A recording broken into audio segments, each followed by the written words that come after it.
அன்பார்ந்த கர்த்தருடைய ஜனமே, இந்த நாளிலும் வேதாமத்திலிருந்து அபகரித்தல் என்ற தலைப்பில் ஒரு சில காரியங்களை தியானிப்போம், வாசிப்போம். நீதிமொழிகள் 19ஆம் அதிகாரம் 23ஆம் வசனம்.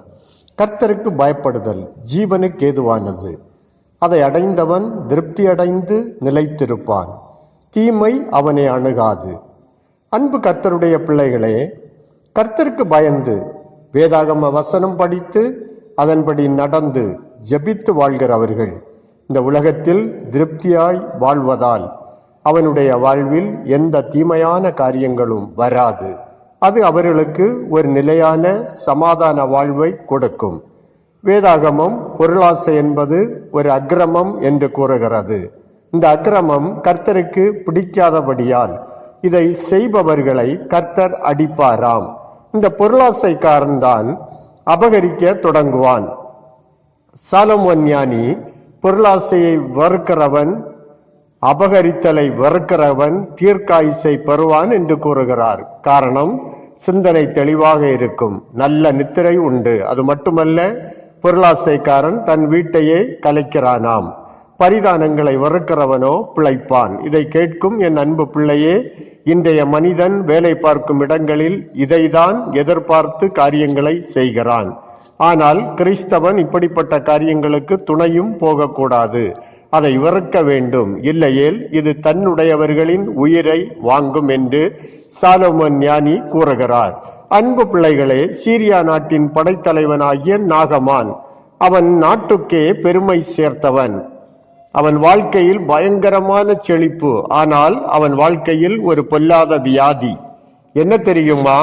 குஷ்டரோகம். சற்று நினைத்து பாருங்கள், எல்லா வசதி வாய்ப்புகள் இருக்க இப்படி ஒரு வியாதி என்றால் நாகமான் எப்படி மனமுடைந்திருப்பான்? ஒரு சிறுபெண்ணாகிய அடிமை பெண் மூலம் எலிசா தீர்க்கதரிசியை பற்றி அவன் அறிகிறான். நாகமான் இதை அறிந்தவுடன் எலிசா வீடு நோக்கி போக, அதை அறிந்த எலிசா தீர்க்கதரிசி ஆள் அனுப்பி, நீ போய் யோர்தானில் 7 முறை ஸ்நானம் பண்ண சொன்னார். ஆனால் நாகமான் எதிர்பார்த்து வந்தது, ஒருவேளை நான் போனவுடன் எலிசா தீர்க்கதரிசி என்னை நோக்கி வந்து என்னுடைய சரீரத்தை தொட்டு எனக்கு தருவார் என்று நினைத்திருக்கலாம். ஆனால் கர்த்தரின் திட்டம் வேறு.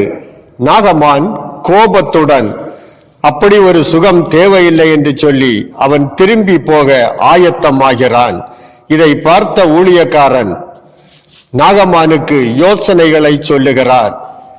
அப்படியே நாகமான் யோர்தான் நதியில் 7 முறை ஸ்நானம் பண்ணி சுகம் பெற்றான்.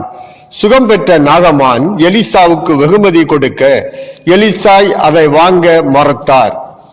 இதை பார்த்து கொண்டிருந்த எலிசாவின் வேலைக்காரன் கேயாசி நாகமானுக்கு பின்தொடர்ந்து போய், தீர்க்கதரிசிகளின் புத்திரரில் 2 வாலிபர் இப்பொழுதுதான் எப்ராயிம் மலை தேசத்திலிருந்து என்னிடத்தில் வந்தார்கள். அவர்களுக்கு வெகுமதிகள் வாங்க என் எஜமான் என்னை அனுப்பினார் என்று கேயாசி பொய் சொல்ல, அவர்கள் கேட்டதை விட அதிகமான வெகுமதிகளை நாகமான் கேயாசியிடம் கொடுத்தார்.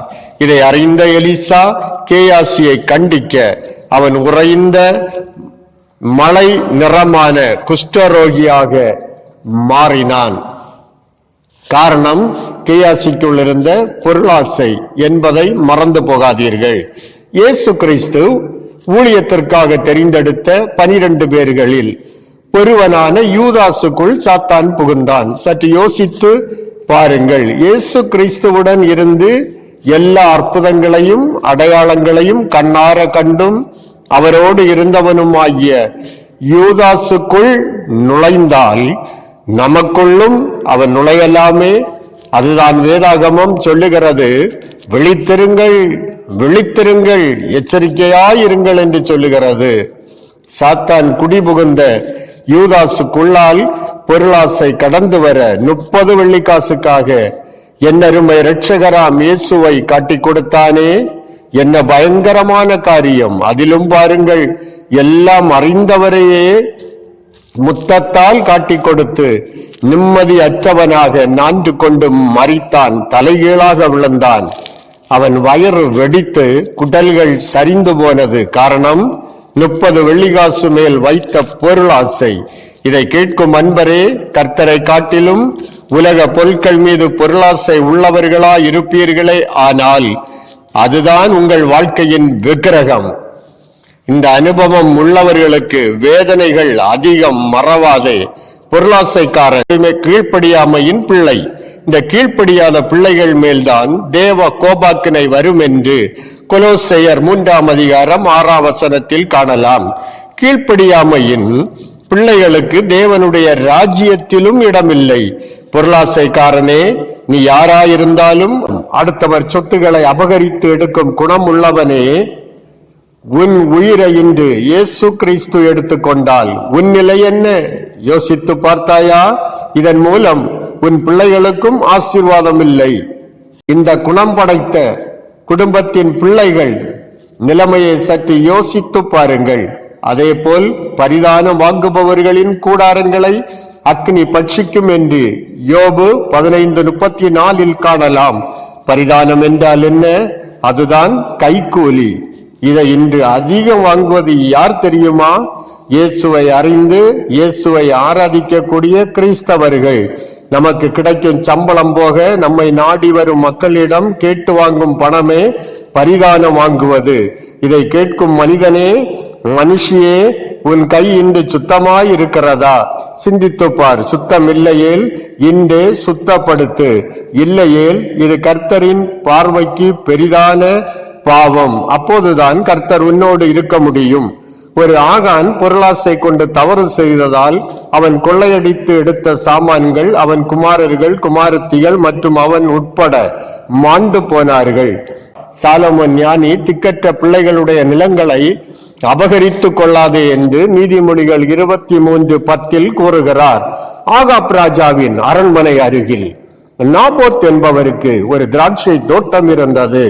இதன் மேல் இச்சை வைத்து பேராசை கொண்ட ராஜா எப்படியாவது இந்த திராட்சை தோட்டத்தை அபகரிக்க நினைத்து நாபோத்திடம், இந்த தோட்டத்தை தா, நான் உனக்கு வேறு திராட்சை தோட்டம் தருகிறேன் என கூற, நாபோத் ராஜாவிடம், என் பிதாக்களின் சுதந்திரத்தை உமக்கு கொடாதபடி கர்த்தர் என்னை காப்பாராக என்றான். இதை கேட்ட ஆகாப் ராஜா சோர்வடைந்தவனாய் கோபத்துடன் வீட்டிற்கு வந்து போஜனம் பண்ணாமல் தன் கட்டிலில் படுத்து முகத்தை திருப்பி காணப்பட்டான். இதை பார்த்த அவன் மனைவி யேசபேல் ராஜாவிடம் கேட்க, அவர் நடந்தவற்றை சொல்ல, யேசபேல் புருஷனிடம், நீர் ராஜாதானே, நீர் போஜனம் பண்ணி மனமகிழ்ச்சியாயிரும், நான் உமக்கு நாபோத்தின் திராட்சை தோட்டத்தை தருகிறேன் என்றாள். நடந்தது என்ன? ஏழைக்கு எதிராக யேசபேல் நாட்டு மக்களையும் ஏவி விட்டதோடு பேலியாளின் மக்களாகிய 2 பேரை எழுப்பி தேவனையும் ராஜாவையும் நாபோத்து தூசித்தான் என்று பொய் சாட்சி சொல்ல வைத்தாள். பொய் சாட்சிக்காரனே, நீ தண்டனைக்கு தப்பவே முடியாது. இந்த பழி வந்ததும் ஜனங்கள் நாபோத்தை பட்டணத்துக்கு வெளியே கொண்டு போய் கல்லறிந்து கொண்டார்கள். என்ன பரிதாபம்! இந்த செய்தியை அறிந்த யேசபேல் ஆகாப் ராஜாவை பார்த்து, நீர் நாபோத்தின் திராட்சை தோட்டத்தை எடுத்துக் கொள்ளும், நாபோத் செத்து விட்டான் என கூற, ஆகாப் உடனே எழுந்து நாபோத்தின் திராட்சை தோட்டத்தை எடுக்க போகும்போது கர்த்தர் எலியாவோடு பேச அநேக சாபங்கள் ஆகாப்புக்குள் யேசபேலுக்குள்ளும் அவன் சந்ததிக்கும் சாபம் கடந்து போனது. துரோகி யேசபேலை இஸ்ரவேலின் மதில் அருகே நாய்கள் தின்னும் என்றும் கூறினார். என்ன பரிதாபம்! ஒரு ராஜ குடும்பத்திற்கே இந்த நிலைமை. காரணம், ஏழைகளுக்கு விரோதமாக அபகரித்தது. இன்று கிறிஸ்தவ வாழ்க்கை வாழக்கூடிய நமக்குள் இந்த அபகரிப்பு கிரியைகள், யேசபேலை போல துரோக எண்ணங்கள் உண்டு அல்லவா? கர்த்தர் கோபம் உன்மேலும் உன் சந்ததி மேலும் வராதபடிக்கு இன்றே உன்னை நீயே மாற்றிக்கொள்.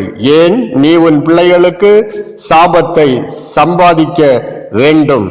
இன்றும் நம் சபைகளில் எத்தனை யேசபேல்கள், ஆகாப்புகள் உண்டு. சிந்தித்து பாருங்கள். கர்த்தர் படைத்த ஒரு காகத்தை எண்ணி பாருங்கள். லூக்கா சுவிசேஷம் 12ஆம் அதிகாரம் 24ஆம் வசனத்தின்படி காகங்கள் விதைக்கிறதும் இல்லை, அறுக்கிறதும் இல்லை, அவைகளுக்கு பண்டக சாலையும் இல்லை, களஞ்சியமும் இல்லை. ஆனால் தேவன் அவைகளையும் பிழைப்பூட்டுகிறார். ஒரு நாள் நான் வேலை பார்க்கும் பள்ளிக்கூடத்தில் மதிய விருந்துக்காக ஒரு பெரிய ஹோட்டலில் 100 சாப்பாடுகள் ஆயத்தம் பண்ண போயிருந்தேன். அப்போது ஒரு காட்சியை பார்த்தேன். அந்த ஹோட்டல் சமையல் அறையிலிருந்து ஒரு நபர் வெளியே ட்ரே நிறைய சாதத்தில் கரைவிட்டு காகத்திற்கு படைக்க கூப்பிடுகிறார். அவர் கூப்பிட்ட மாத்திரத்தில் ஒரு கூட்டமே வந்து சந்தோஷமாக சாப்பிட்டதோடு உற்சாகமாக மற்றவர்களையும் அழைத்ததை பார்க்க முடிந்தது. அவைகளுக்கு படைத்த பிறகுதான் ஸ்கூல் சாப்பாடு பார்சலை தயார் பண்ணினார்கள். இதுதான் தேவன் காகங்களை பிழைப்பூட்டும் வீதம். காகம் எப்பொழுதும் கவனமாக விழிப்பாக இருப்பதோடு ஏதாவது உணவு கிடைத்தால் தானும் சாப்பிட்டு மற்றவர்களையும் அழைத்து அவர்களுக்கும் கொடுக்கும். இது எவ்வளவு பெரிதான காரியம்! அது மட்டுமல்ல, தைரியம் கொண்டு வீடுகளிலும் நுழையும். காகம் எதற்கும் கவலைப்படாது. அதிகாலையில் எழும்பி கா கா கா என்று தன்னை படைத்தவரையும் துதிப்பதும் உண்டு. இந்த காகம் கூட்டை மிகவும் உயரமான இடத்தில்தான் பத்திரமாக கட்டி தன் இனத்தை பெருக்கும். இது அடிக்கடி குளித்து சுத்தத்தோடு இருப்பதோடு சுறுசுறுப்பாகவும் இருந்து வெகுகாலம் இவ்வுலகில் வாழும். இந்த நல்ல மோப்ப சக்தியோடு தன் இரையை கண்டுபிடித்து வாழும். இப்படியாக 5 அறிவு கொண்ட காகத்திடமே கொடுக்கும் தன்மை அதிகம் இருக்க, 6 அறிவோடு தேவ சாயலில் படைக்கப்பட்ட மனுஷனே நம்மில் அதிகமானோர் இயேசபேலை போலவும் ஆகாப்பை போலவும் தானே பேராசையோடு வாழ்கிறோம். மதிகட்ட இயேசபேல் அபகரித்ததை, மதிகட்ட ஆகாப் ராஜா அபகரித்ததை அவர்களால் அனுபவிக்க முடிந்ததா? சற்று யோசித்து பார். இல்லவே இல்லை. எனவே அன்பு தேவனுடைய பிள்ளையே, பாவம் நிறைந்த உலகில் வாழும் போது திருப்தியோடு கர்த்தர் தந்த ஆசீர்வாதங்களுக்காக, தந்த நல்ல சுகமான வாழ்விற்காக நன்றி கோரி தேவனையே துதித்து வாழுங்கள். அவர் நம்மை விட்டு விலகவும் மாட்டார், நம்மை கைவிடவும் மாட்டார். உங்களுக்கு எது தேவை, எது தேவையில்லை என்பதை நம் பரமபிதா நன்கு அறிந்திருக்கிறார். ஆகவே சிறுமந்தையே, பயப்படாதே, உண்மையாயிரு. கர்த்தர் உங்களுக்கு கூட ராஜ்யத்தை கொடுக்க பிரியமாயிருக்கிறார். ஒருவேளை இயேசபேலை போல் ஆகாப்பை போல் அடுத்தவர்களுக்கு துரோகம் பண்ணி வாழ்ந்து இந்த நாளில் கர்த்தர் என்னையும் மன்னிப்பாரா? என் ஆவிக்குரிய வாழ்வில் இனி துளிர் விடுவேனா? என்னை இனி எடுத்து உபயோகப்படுத்துவாரா என்று சந்தேகிக்காதே. இந்த கர்த்தர் பாதத்தை நோக்கி வா. யோவான் 1ஆம் அதிகாரம் 9ஆம் வசனத்தின்படி உலகத்தில் வந்த எந்த மனுஷனையும் பிரகாசிப்பிக்கிற ஒளியே அந்த மெய்யான ஒளி. அவர்தான் நம்மை உருவாக்கின கர்த்தராகிய இயேசு கிறிஸ்து. இன்றே தம்பி, தங்கை, அண்ணே, அக்கா, எழும்பி உடனே ஓடிவா.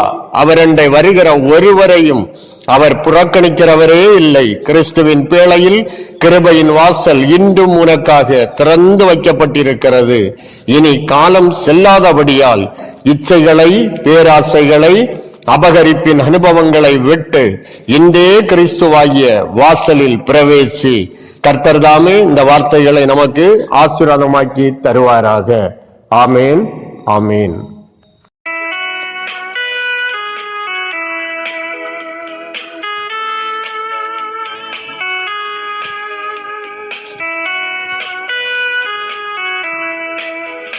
இந்த நாவில் புது பாட்டு என்ற நேசு தருகிறார்.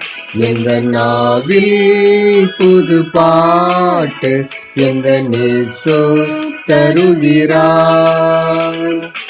ஆனந்தம் கொள்ளுவேன், அவரை நான் பாடுவேன் உயிருள்ள நாள் வரையில். அல்லேலூயா, ஆனந்தம் கொள்ளுவேன், அவரை நான் பாடுவேன் உயிருள்ள நாள் வரையில். எந்த நாவில் புது பாட்டு எந்த நேசோ தருகிறார்.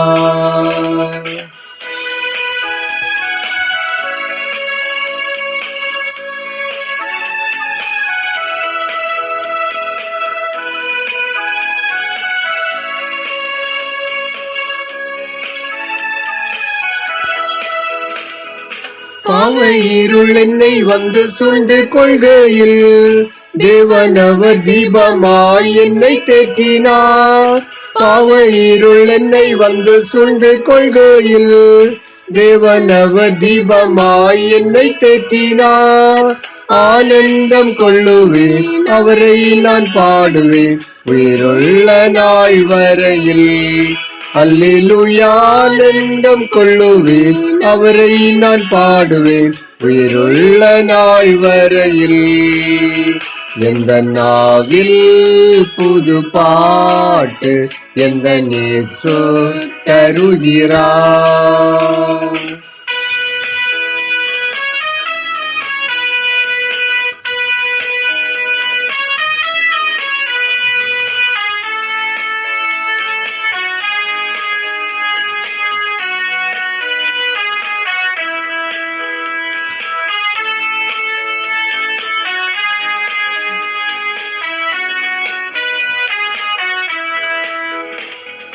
இவ்வுலக பாடு என்ன என்ன செய்திடும் அவ்வுலக வாழ்வை காண காத்திருக்கிறேன்.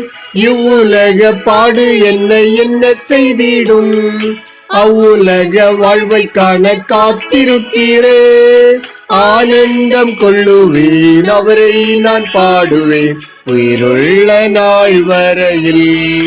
அல்லேலூயா ஆனந்தம் கொள்ளுவேன் அவரை நான் பாடுவேன் உயிருள்ள நாள் வரையில்.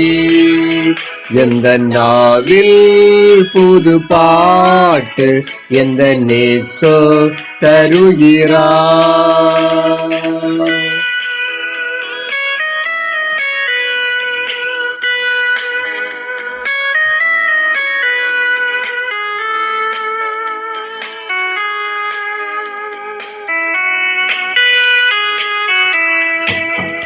எங்களை கிருபையாய் நேசித்து வழிநடத்தி வருகிற எங்கள் அன்பு இரக்கம் நிறைந்த நல்ல தகப்பனே, இந்த நல்ல நேரத்துக்காக உண்மை நன்றியோடு துதிக்கிறோம், ஸ்தோத்தரிக்கிறேன் தகப்பனே.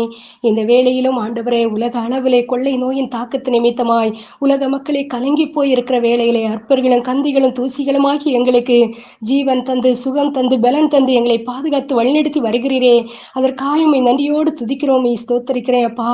உலக அளவிலே பரவி கொண்டிருக்கிற இந்த கொள்ளை நோயிலிருந்து எங்கள் தேசங்களுக்கு ஒரு விடுதலையை தாருங்கப்பா. எங்கள் தேசங்களுக்கு ஒரு விடுதலையை தாருங்கப்பா. உலக நாடுகளுக்கு ஒரு விடுதலையை தாங்கப்பா. இந்த கொள்ளை நோயின் தாக்கத்தினால் எத்தனையோ பேர் தங்களுக்கு அருமையானவர்களை இழந்து தவித்துக் கொண்டிருக்கிறார்களே அப்பா. நீர் எல்லாவற்றையும் அறிந்திருக்கிறீரே அப்பா.